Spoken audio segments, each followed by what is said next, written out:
கடலூரில் ஒரே குடும்பத்தைச் சேர்ந்த 3 பேர் கொலை செய்யப்பட்டு எரிக்கப்பட்டது குறித்து போலீசார் விசாரணையை துவங்கியிருக்கிறார்கள். தொடர்பான கூடுதல் விவரங்களை செய்தியாளர் விவேக்குமார் வழங்க கேட்கின்றோம். விவேக்குமார், அங்கு இருக்கக்கூடிய சூழல் என்ன காரணத்துக்காக இந்த 3 பேர் எரித்து கொலை செய்யப்பட்டிருக்கிறார்கள்? விவரம் சொல்லுங்கள். வணக்கம் கோபால். கடலூர் மாவட்டம் நெல்லிக்குப்பம் அருகே இருக்கக்கூடிய காராணிக்குப்பம் என்ற பகுதியில ராஜாராம் நகர்ல சுரேஷ்குமார் என்பவர் வசித்து வந்துள்ளார். அவருக்கு வயது பார்த்தீங்கன்னா 70. இவர் ஓய்வு பெற்ற மருந்தாளுநராக இருந்து வந்துள்ளார். இவரது மனைவி கமலேஸ்வரி. இவர்களுக்கு சுதன்குமார் என்ற 40 வயது மகன், அதே போல நிஷாந்த் என்ற 10 வயது பெயருடன் இருக்கின்றார். இந்த நிலையில கடந்த 6 மாதத்திற்கு முன்பு சுரேஷ்குமார் என்பவர், அந்த மருந்தாளுநராக இருந்தவர் என்பவர் உடல்நலக்குறைவால் இறந்துள்ளார். இந்த நிலையில அவரது வீட்டுல இன்று காலை கடும் துர்நாற்றத்தோட புகை வெளியேறி இருக்கிறது. இதனை பார்த்த அக்கம் பக்கத்தினர் நெல்லிக்குப்பம் போலீசாருக்கு தகவல் கொடுத்தனர். தகவலின் பேர்ல அங்கு வந்த நெல்லிக்குப்பம் போலீசார் வீட்டை பார்த்த பொழுது வீடு வெளிப்பக்கமாக பூட்டப்பட்டிருந்தது. உடனே அந்த போலீசார் அந்த கதவை உடைத்து உள்ளே சென்று பார்த்த பொழுது ரத்த வெள்ளத்துல எரிந்த நிலையில கமலேஸ்வரி, சுகந்தகுமார், அதே போல நிஷாந்த் ஆகிய 3 பேருமே ரத்த வெள்ளத்துல எரிந்த நிலையில் கிடந்துள்ளனர். தொடர்ந்து அவர்களது உறவினர்களுக்கு போலீசார் இது குறித்து தகவலை அடுத்து தீயணைப்பு துறையினர் வரவழைக்கப்பட்டு அந்த 3 பேருடனும் மீட்கப்பட இருந்தது.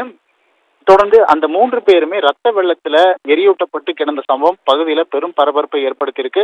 மேலும் இது தொடர்பாக கடலூர் மாவட்ட காவல் கண்காணிப்பாளர் ராஜாராம் அவரோட தலைமையில பண்ருட்டி துணை காவல் கண்காணிப்பாளர் பழனி, அதே போல தடவியல் கைரேகை நிபுணர்கள், மேலும் மோப்பனாய் கொண்டு இந்த இடத்துல கொலை நடைபெற்ற இடத்துல தொடர்ந்து சோதனை மேற்கொள்ளப்பட்டு வருகின்றது. மேலும் தகவல்கள் என்னவென்றால், இந்த பகுதியில் அந்த வீட்டுல பாத்தீங்கன்னா 3 நாட்களாக அது பேப்பர் போடப்பட்டு அது எடுக்காமலேயே இருந்துள்ளது. அதனால போலீசாருக்கு ஒரு சந்தேகம். 2 நாட்களுக்கு முன்பு இந்த கொலை செய்யப்பட்டு தற்பொழுது உடல் எரிக்கப்பட்டுள்ளதா என்ற கோணத்திலும் போலீசார் விசாரணை மேற்கொண்டு வருகின்றனர்.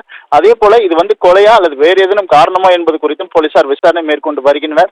தற்பொழுது உடலை கைரேகை நிபுணர்களும் அதே போல தடவியல் நிபுணர்களும் அந்த இடத்துல ஆய்வு செய்து வருகின்றனர். தடயங்கள் ஏதாவது கிடைக்கப்பெறுகிறது என்ற ஒரு தகவலை அடுத்து தொடர்ந்து அந்த பகுதியில் போலீசார் விசாரணை மேற்கொண்டு வருகின்றனர். அக்கம் பக்கம் அருகில் இருக்கக்கூடிய வீடுகள்ல இந்த சம்பவம் நடைபெற்றது பெரும் அதிர்ச்சியை ஏற்படுத்தியிருக்கு. மேலும் பாத்தீங்கன்னா அந்த வீடு முழுவதுமே ரத்தக்கரை படிந்துள்ளது.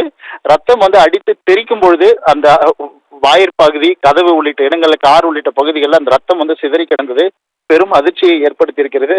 இந்த சம்பவம் குறித்து தற்பொழுது நெல்லிக்குப்பம் போலீசார் தொடர் விசாரணை மேற்கொண்டு வருகின்றனர். கோபால், உங்கள் தற்போதைய விவரங்களுக்கு நன்றி விவேக்குமார்.